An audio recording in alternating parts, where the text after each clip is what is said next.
السلام علیکم جی، ویلکم کرتا ہوں آپ کو مرتضیٰ گارڈن چینل پہ جی۔ کافی لوگوں کے یہ کمنٹس ہوتے ہیں کہ ہم نے بہت پیسے بجٹ لگا کر فروٹ پھلوں والے پودے لگائے ہیں، جو کہ مرتضیٰ صاحب اس کی اچھی سی گروتھ نہیں ہوتی اور ان کی گروتھ رکی بھی ہے۔ اس کے علاوہ پورا سال پالنے کے بعد اگر اس کو پھل وغیرہ نہیں لگتا تو آپ خود سمجھدار ہیں کہ انسان کو کتنا دکھ لگتا ہے، ٹھیک ہے۔ تو پاکستان میں ہوں یا پاکستان سے باہر ہوں، آپ کو پتہ ہے کہ جو میں پلانٹس پودوں کی کیئر کے لیے آپ لوگوں کو بتاتا رہتا ہوں، اور آپ ویسا کر کے دیکھتے بھی ہیں۔ آپ کو پتہ ہے کہ کمپلیٹ بات ہوتی ہے، ٹھیک ہے۔ تو جو چیزیں میں آپ کو آج بتانے والا ہوں اسی طریقے سے آپ نے چلنا ہے، اور مکمل آپ نے پروگرام دیکھنا ہے، اور چینل جو ہے اس کو سبسکرائب بھی کرنا ہے، لائک بھی کرنا ہے، تاکہ آپ کو اس جیسے پروگرام اچھے اور بھی دیکھنے کو ملے، ٹھیک ہے۔ آپ سیکھتے رہتے ہیں، اگر آپ کو میں سکھاتا رہتا ہوں کہیں بھی یہ جو بندہ اس کا شوق کرتا ہے پلانٹس پودوں کا، انشاءاللہ وہ کبھی کسی بھی ملک میں چلا جائے وہ اسی بات ضائع نہیں جائے گی، ٹھیک ہے۔ سب سے پہلے آ جاتے ہیں جی یہاں پہ، یہ چیزیں جو میں نے رکھی ہیں یہ آپ کے فروٹ پھلوں والے پودوں کے لیے رکھی ہیں۔ سب سے پہلے میں شروع کر لیتا ہوں کہ ان کو چیزوں کو ڈالنے سے پہلے آپ کو تھوڑا سا بتا دوں کہ کوئی بھی آگے موسم، جیسے کہ اب سردی کا موسم شروع ہو چکا ہے، ٹھیک ہے، آپ کے پلانٹس پودے جو ہیں یہ کافی کمزوری کی طرف جائیں گے، اور ان کے اندر کچھ پودے آپ کے ڈیڈ بھی ہو سکتے ہیں۔ تو جو بندہ یہ طریقہ کر لے گا ان کے پودے جو ہیں وہ کامیاب بھی رہیں گے، اور بہترین ان کو فروٹنگ بھی ہوگی، اور ان کی گروتھ بھی چلے گی، زبردست وہ رہیں گی۔ سب سے پہلے اگر 8-10 فٹ کی ہائٹ میں اگر آپ کا پودا ہے تو آپ 3-4 ٹہنیاں اس کی اوپر سے کاٹیں۔ اگر بڑا 8-10 فٹ کا ہے تو آپ نے جو ٹہنیاں کاٹنی ہیں کم سے کم وہ 2-3 فٹ کی ٹہنیاں جو ہیں وہ اوپر سے کاٹنی ہیں۔ کاٹنے کے بعد نیچے مڈ میں آنا ہے، مڈ میں اچھی طرح سے گوڈی کرنی ہے، گوڈی کرنے کے بعد 1 دن کا اس کو وقفہ دینا ہے، ٹھیک ہے۔ یہ جو میں نے طریقہ بتایا ہے یہ گملے کے اندر بھی پودا ہو تو آپ نے اوپر سے کٹنگ کرنی ہے۔ کوئی بھی فروٹ پھل والا پودا ہے، انگور کی بیل ہو، لیمن ہو، اس کے علاوہ سیب کا پودا ہو یا خرمانی کا ہے، آڑو کا ہے، سیب کا ہے، جو بھی پودا فروٹ پھلوں والا ہے، آلو بخارے کا ہو، تو یہ ساری چیزیں جو ہیں ان کے اندر کافی چیزیں ایسی پائی جاتی ہیں۔ جو چیز یہ میں تیار کر رہا ہوں اس کے اندر اگر پھل گر جاتا ہے تو وہ بھی رکے گا، اگر گروتھ رکی ہوئی ہے تو بہترین ہو جائے گی، اگر اس کو پھل کم لگ رہا ہے تو زیادہ پھل لگے گا۔ اس کے علاوہ اگر اس کے ذائقے کی کوالٹی کم ہے تو ذائقہ زیادہ ہوگا۔ اس کے علاوہ فروٹ جو پھل ہے ان کا سائز بھی پورا ہوگا، اگر پتوں کے اندر چڑچڑا پن آتا ہے تو وہ بھی نہیں ہوگا۔ اس کے علاوہ جو اس کی سکن ہے، شیرہ ہے، اس کے اندر پورا یہ چیز جو ہے یہ فروٹ پھلوں والے پودوں کی جڑوں کو اچھی طرح سے سکینج کرتی ہے۔ سکینج کرنے کے بعد اس کی پوری سکن کے اندر ایک طاقت پیدا ہو جاتی ہے، جو کہ پودے کی ساتھ ساتھ عمر بھی بڑھتی ہے، اور پودا جو ہے وہ ہمیشہ کے لیے خوش رہتا ہے، ٹھیک ہے۔ یہاں میں ہاتھ صاف ستھرے رکھ کے خالی نہیں بتاتا، میں نے بچپن سے یہ پریکٹیکل کیا ہے۔ وہ علیحدہ چیز ہے کہ اگر میرا چینل اگر اتنا زیادہ بڑا نہیں ہے تو کوئی مسئلہ نہیں ہے، شکر الحمدللہ اللہ کی ذات نے، جو میں اپنے ہاتھ سے محنت کرتا ہوں آپ لوگوں کو سکھاتا رہتا ہوں، اور محنت کے ساتھ ساتھ کافی لوگ میرے بہن بھائی ہیں جو مجھے سپورٹ بھی کرتے ہیں اور تعاون بھی میرے ساتھ رکھتے ہیں، ٹھیک ہے۔ ان کا میں اپنے دل سے شکریہ ادا کرتا ہوں۔ تو یہ دیکھیں، آپ اگر اتنے پیسے لگا کر پلانٹس پودے رکھیں آپ کو سمجھ نہیں آتی تو کتنی پریشانی ہوتی ہے، ٹھیک ہے۔ سب سے پہلے یہ آپ کے گھر میں لکڑی کا بوڑا ہونا چاہیے، یا کسی بھی آرے سے آس پاس قریب سے آپ کو مل جائے گا۔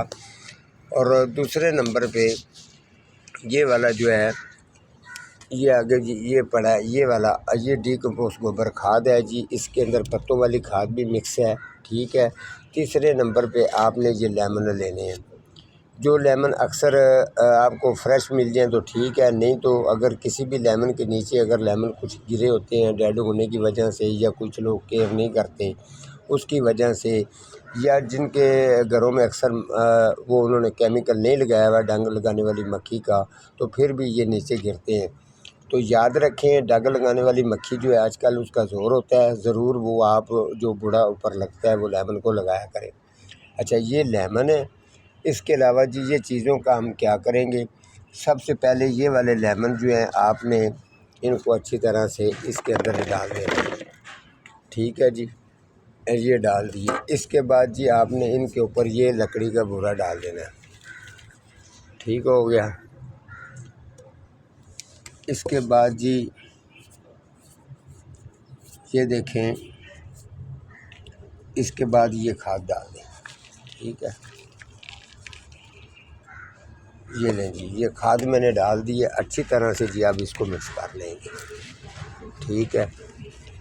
آپ نے اس کے اندر اب جو آپ نے چیز یہ تیار کر دی ہے، اس کے اندر آپ نے یہ پانی ڈالنا ہے، یہ لیں جی، میں نے تھوڑا سا پانی کم ہے اور ڈال دوں گا، ٹھیک ہے۔ اس کو اچھی طرح سے اس طریقے سے کر کے آپ نے اوپر سے اچھی طرح سے اس کو بٹھا دینا ہے، ٹھیک ہے۔ اگر آپ اس کے اندر پانی اور بھی بھر دیں گے تو کوئی مسئلہ نہیں ہے، ٹھیک ہے۔ یہ میں نے ویسے تھوڑا بنایا ہے، آپ جب بھی بنانا 7-8 کلو کے 5-6 کلو کے قریب پانی تیار کرنا، تاکہ کچھ دن ٹائم کچھ آپ کے کافی دن جو ہیں وہ نکل جائیں۔ تو یہ چیز ہوتی ہے کہ جب آپ اس کو اس طریقے سے ریڈی کریں گے، پھر آپ نے اوپر سے اس کو بند کر کے ڈھک کے اس کو رکھ دینا ہے۔ رکھنے کے بعد کم سے کم بھی آپ اس کو 8-10 دن ایسے ہی رہنے دیں، 8-10 دن کے لیے۔ اس کے بعد آپ تھوڑا سا جب یہ لیمن وغیرہ ہیں یہ جو ہے نا یہ گلنا شروع ہو جائیں گے، ٹھیک ہے، جو ان کے اندر یہ سوپ وغیرہ ہے یہ گل جائیں گے ہاتھ کے اوپر۔ ویسے میں نے تو ابھی نہیں ڈالا ہوا، آپ چاہیں تو آپ دستانہ وغیرہ اوپر ہاتھ کے ڈال سکتے ہیں۔ ڈالنے کے بعد پھر جو ہے اس کا جتنا بھی رس ہے یہ گل جائیں گے، یہ سارے اس کے اندر فکس ہو جائیں گے، ٹھیک ہے۔ جب یہ فکس ہو جائیں گے تو اس کے بعد آپ نے پھر اچھی طرح سے اس کو پانی جو ہے وہ آپ نے اس کا آدھا پاؤ، اگر بڑا پودا ہے تو زیادہ آدھا پاؤ، کسی کو چھٹانک، کسی کو آدھا کلو کے ویٹ کے حساب سے پھر آپ نے سب کو ڈالتے جانا ہے۔ لیکن ڈالنے سے پہلے جو میں نے طریقہ بتایا وہ طریقہ گوڈی کر کے ایک دن چھوڑنا ہے، دوسرے دن یہ اس کے بعد جو ہے آپ کے پاس یہ چیز ریڈی ہوگی، یہ چیز آپ نے ڈالنی ہے اور موڈ کے ساتھ ڈالنی ہے۔ 2-3 جڑیں جو ہیں وہ ہلکی سی اس کی ننگی بھی نظر آنی چاہیے۔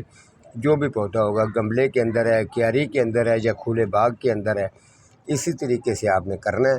کرنے کے بعد یہ تھوڑا تھوڑا پانی اس کے ساتھ ڈالیں گے تو آپ بس یہ سمجھ لیں کہ یہ اس کے لیے تو یہ پلانٹس پودے کے لیے تو ایک دیسی گھی ہے، اور اس کے اندر پوری جو طاقت ہے، پاور ہے، اس کی وہ برقرار رہے گی۔ تو آپ اسی طریقے سے کرتے رہیں۔ اگر ساتھ ساتھ میں یہ بات میں نے جو یہ چیز بنائی ہے آپ کو طریقہ بتا دیا ہے، اب اس کے ساتھ تھوڑی سی چیز میں آپ کو اور شیئر کر دیتا ہوں۔ اگر آپ کا فروٹ پھل والا پودا اگر چھاں پر پڑا ہے تو میری ریکویسٹ ہے آپ اس کو دھوپ پہ رکھیں۔ دوسرے نمبر پہ اس کی واٹرنگ کی روٹین رکھیں، کم سے کم بھی اس کو اتنا نیچے اس کا ہول ہونا چاہیے کہ 3 سے 4 دن واٹرنگ کے نکلنے چاہیے۔ اس کے بعد جا کے 3-4 دن کے بعد ہی اس کو واٹرنگ کی کرو۔ پودے کی ایک روٹین بڑی زبردست اور اچھی بن جاتی ہے، تو پودے کی جو لمٹ ہے اس کی تندرستی اور اس کی گروتھ اور اس کے پھل جو اس کو لگتا ہے وہ بڑا زبردست رزلٹ دیتا ہے، یاد رکھیں، ٹھیک ہے جی۔ آج کا میرا اتنا ہی پروگرام تھا، ملوں گا کسی اگلے پروگرام کے ساتھ، تب تک اللہ نگہبان۔